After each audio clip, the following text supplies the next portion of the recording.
19 मई को इनको लेके आए थे, जिस टाइम पे इनकी कंडीशन ऐसी थी कि ये ना तो बोल पा रही थी और कॉन्शियसनेस लगभग 40% का राउंड थी, और लेफ्ट साइड बिल्कुल भी काम नहीं कर रही थी, ना तो लेफ्ट हैंड काम कर रहा था ना लेफ्ट पैर, और बाकी की चीज़ें भी नहीं काम कर रही थी।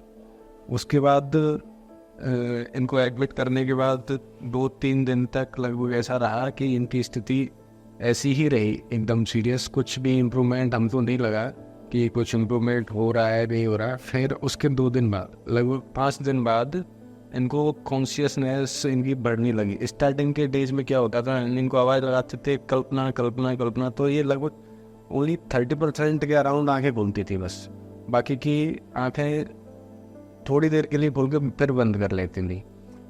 उसके बाद फिर हम ऑलरेडी नर्वस थे इनको लेकर के क्या होगा क्या नहीं होगा।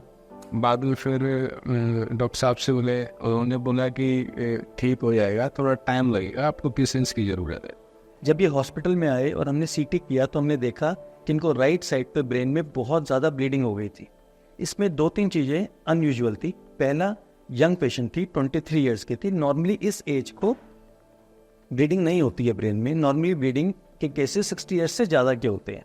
दूसरा, जो साइट थी ब्लीडिंग की वो बड़ी अनयूजुअल थी। तीसरा, इसको ब्लड प्रेशर बिल्कुल भी नहीं था। तो इसकी वजह से हमने उनको पूरी तरह इन्वेस्टिगेट किया। हमने उनकी ब्रेन की एंजियो की, वीनो करी।